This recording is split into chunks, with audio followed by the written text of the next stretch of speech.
Good morning, YouTube. Good morning, good morning, good morning. Guess what, y'all? I'm around Taco Bell, Truist, Wendy's, all these other places. Look, hold the window down. Look at all these places that you can eat. And I'm waiting for the computer um, store to open. So I'm going to try to get my computer fixed. And yeah, I'm going to try to get my computer fixed, y'all. But I just want to tell y'all, look, I don't even want to eat at these places as of Monday. But I did mess up last night. I had 2 fruit roll-ups, and it's like a little piece of cinnamon bread. I don't think that should hurt me, right? But I need to leave those fruit roll-ups alone. I'm just going to leave it alone. But the swelling has gone down. If you know if it's in my face, the swelling has gone down a lot. And my doctor wants me to stay on the high blood pressure pills that I had before I won't contain a lot of fluid. But I slept better than I've been sleeping. So I decided to eat separate from the children. When my daughter comes down, she wants either chili or spaghetti. So I'm gonna be fixing her some spaghetti or chili, whatever she wants. But yeah, and everything's going okay. I'm just waiting for answers from a couple of places, and then I can move forward. I'm getting a lot of things done. Yeah. So the kids are gone to school, so I just gotta do some research on some things. And I'm getting it together, y'all. I'm trying to. I just want to tell y'all something. I'm a good person, but I have limitations because of all the stuff I'm going through. And I told my daughter, I said, look, y'all gotta help me out. Mommies need help too, to keep us, balanced and stuff like that. But right now, I just gotta concentrate on getting myself together, getting Angie together. I had a family member tell me what hurt my heart was. She said, you need to love yourself. And when she told me that made me feel bad. And the reason why I'm gonna tell you why it made me feel bad, some people probably say it's construction criticism, whatever, however, which I don't believe in that stuff.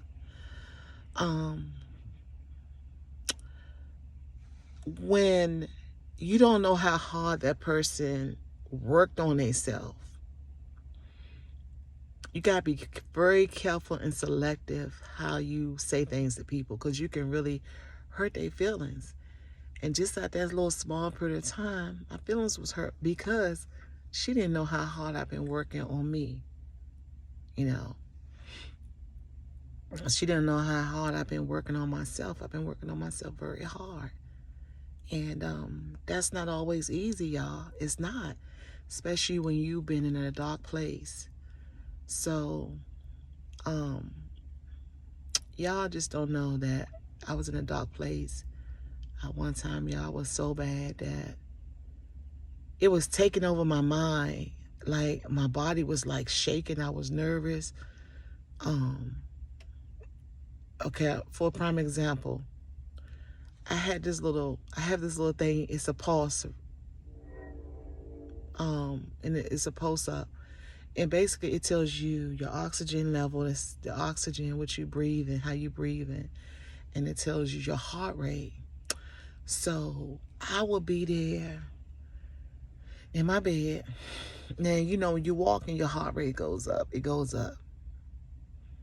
It had me that paranoid. Like, I was like, oh, it's going to 120. And I had my anxiety went from 0 to 1,000. Of course, I couldn't sleep. I was up all night. I was having hot sweats and stuff like that. And kind of found out I had that mini stroke. And I was just going through a lot of changes in my life. Body changes, woman changes. And yeah, and see, you have to climb, basically you got to climb yourself out of depression, anxiety, and stress. Those three things I was going through. Then worration, four. So when you get to the point that I remember I went to my pulmonary, you know, when I got the bad news about the nodules and stuff like that. And I went to the pulmonary. Oh, I thought I cut the call off. It just moving like that because I ain't completely get the break. However, anyway, so yeah, all this is true. I'm not gonna make this stuff up. So I'm just real. I'm just gonna keep it 100 with you. So when I went to the pulmonary, I was like, they would scare me. Like I would go different places because my breathing and stuff was off. And when you suffer from anxiety, you don't know your breathing could be off. It could mess up everything, y'all. It could mess up everything, and you really think something's really going on major. So she said, yeah, you got the nodules, but they are so small. We just got to keep an eye on them. I said, okay. Because, you know, nodules can be cancerous or non-cancerous. Yeah, I was scared. I was worrying about it all the time, saying, what's going to happen to me? What's going to happen to my kids? And blah, blah, blah, blah, blah. So she's a top pulmonary in Georgetown. So she'll call me on the phone before I go to my doctor's office and stuff like that. And see, all the anxiety and everything was building up, you know, and I was going through a lot.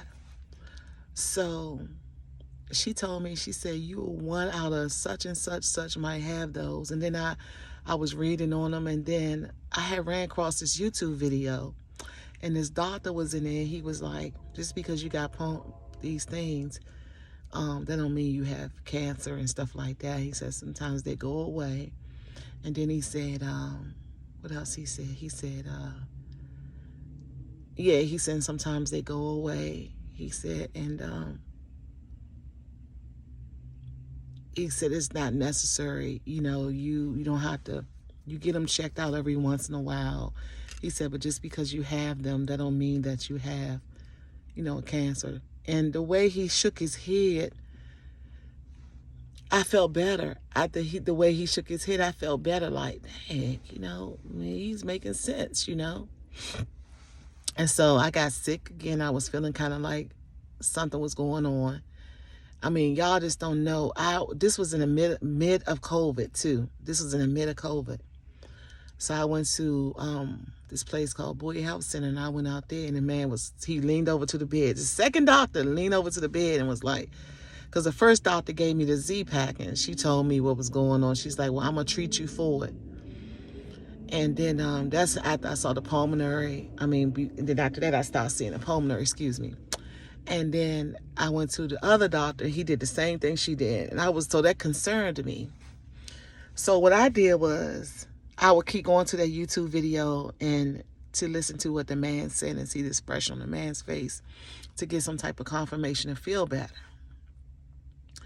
So after all that, I started praying more and trusting in God. So I was praying more and talking to God, you know, and just, my lips why they do that? They be so dry for nothing. I moisturize myself down and everything, and still, I don't know. God, help me understand. Let me get back to my story. So anyway, I just started praying and talking to God, and I started feeling good about myself. You know, I just started feeling good, y'all. And I would talk to him, and I'm telling you, I would talk to him, talk to him, listen to my gospel. Y'all already know I sleep with my Bibles. There's no other way I can sleep. And then I started getting better. I started getting stronger. I started getting healthier. And then I never forget this time I went to the doctor. And she was like, well, this was before. She said something was going on with my lungs. And she was like, you know, I hear some wind or something. She said, your lungs didn't sound too good. So when time went on, I went to see the cardiologist. So I was dealing with the pulmonary cardiologist, OBGYN, and therapy. So I never forget this time. This is amazing. So I started feeling better and stuff like that. I started working on me. Now my pulmonary wants me to walk 10 minutes each day. I'm supposed to be doing that now. But when I went back to pulmonary, she said, you doing very good. You doing much better. You doing much better. I said, good. I said, okay, that's a good thing. So y'all, I would be like this. When I be walking, I be so tired. And my dog was my inspiration. My dog was always game. I mean, that's why I love her so much, y'all, because let me tell you something about dogs, too. Dogs know when you're not feeling well. They know when you're hurt. They know when you're going through things and stuff like that.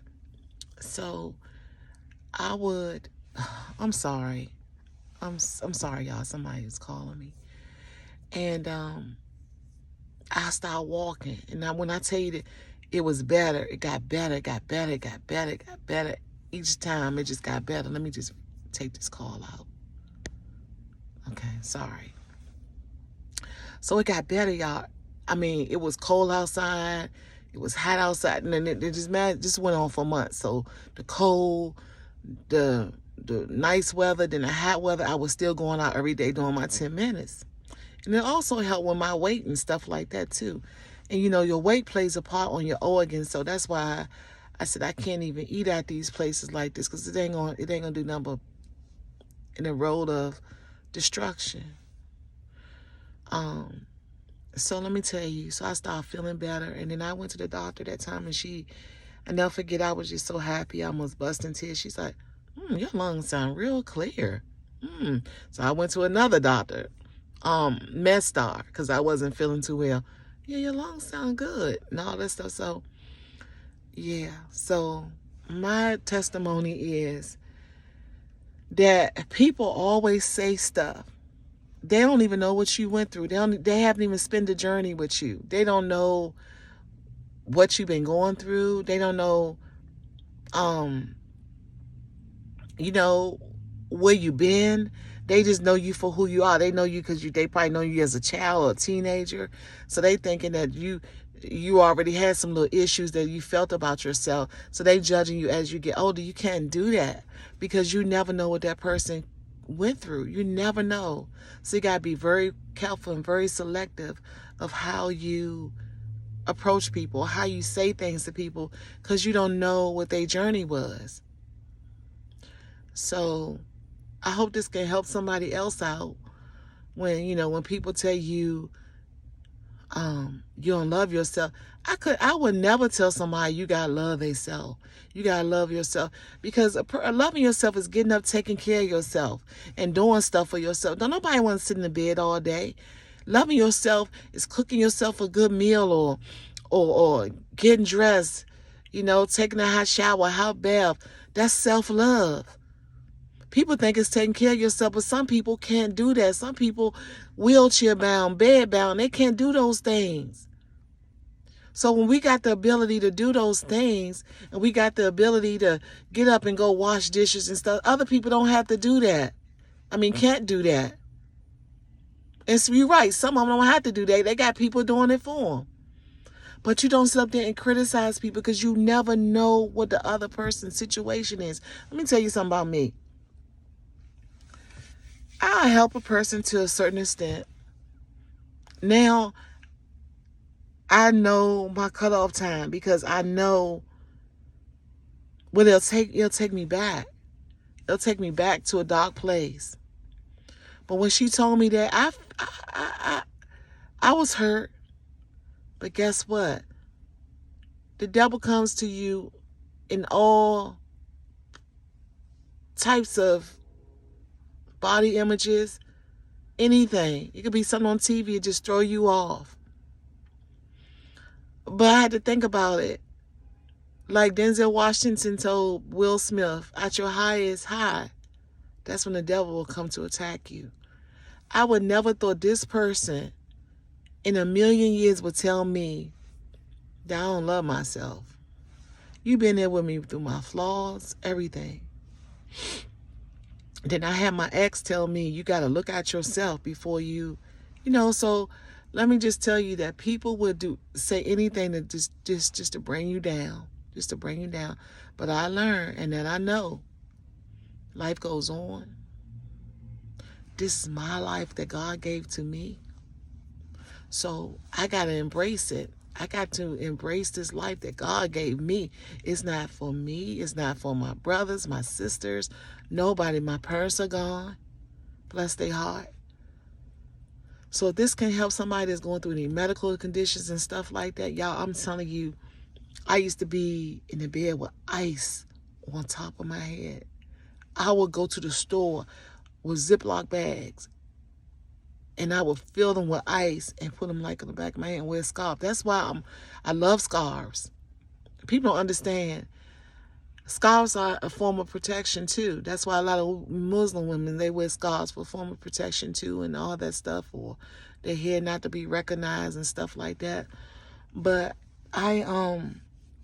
it helped me, y'all. I would sleep, and that to this day, I still wear a scarf if I need to, because I have bad headaches. Y'all don't know I have ice on my head and stuff like that, because when I had a stroke, that's how some people have. They get really bad headaches and everything. I went through a lot, y'all, and I'm still a little bit unbalanced. But guess what? I got to pray it through and hope that God will help me through all the mist of the storm. But I just wanted to come in and tell y'all and share stories and stuff like that. This is story time. I thought I would get enough likes to have story time, but I'm just going to give it to you anyway. And when that pandemic hit, y'all, I lost the lady I was taking care of, and I really love her and I miss her, man. That lady, I love that lady. I took it hard. It seemed like that's when everything went downhill. And I think because of the pandemic was out, everybody was scared. There was times I was wearing 3 masks in the store because that's how bad I didn't want to catch it, because it was real bad how some people was getting it. Then they said I had nodules on my lungs. So I'm going to be honest with y'all. I'm going to be really honest with y'all. I caught COVID last year, in December. Omicron, whatever the daggone name is. I hate it. And I'm going to be honest with you. I remember in my client's house, she was coughing a lot. I was coughing a lot. I mean, we was like having a battle. It was like coughing. I couldn't sworn that I had that virus. When I got sick, I remember, y'all, I was down to the floor. When I went to see the doctor, my temperature was like 104 or something like that. She thought I just had the flu at the time. But this was like in February. It had to be around February. It had to be around February because my soon-to-be ex-husband went on a Valentine's Day, and I never forget, I was in there suffering from whatever. It had to be, y'all. I done had the flu several times. It ain't make me feel that way. This thing had me down, y'all. It had me down. And I ain't saying it to scare nobody, but that thing had me down. Okay? So a lot of us had it and we didn't know we had it. But she was coughing. I was coughing. You know, it was just real bad. And yeah, I never forget that. I was sick. And I remember going to Baltimore. I had to take my son to Baltimore. And I wore my mask the whole time. Well, that's when COVID was out. And then we still had to wear our masks. But at the time, I know I just felt like, man, something is not right. It didn't really hit there yet. That's what happened. When I had to take my son to Baltimore, it didn't really hit our area like that. But I was so sick, y'all. I was sick. And, you know, those nodules is a point of, I mean, they say the nodules is the point of COVID, when you have stuff on your lungs. So you just never know, y'all. We just never know. But only thing we can do is pray and move forward and ask God to heal us. Make us a better person than who we was the day before, and just do better. But sometimes you got to step back and work on you. Don't let nobody tell you you don't love yourself. They don't know what you've been through. They don't know your battle scars and everything like that. They just assuming they outsiders looking in. These is outsiders basically looking in. That's all. So, you know, I don't feel no hard feelings towards her, but now I know you can't tell everybody. Everybody can't know your journey. Everybody can't know your journey. And some people you got to cut back. But look, this is Angie. I hope you're having a good day. And you will have a good day. And we'll talk soon.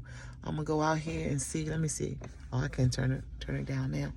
But it's a rainy day out here. I'm waiting for this store to open. I wish it would open now so I can do what I gotta do and go back home and take care of some business and everything. So I got the computer in my bag. I got it in my bag, so I'm waiting to see what he says. And I'll talk to y'all later, but that's my story. And I hope y'all enjoy it. And I'll talk to you soon. Love you. Talk to you soon.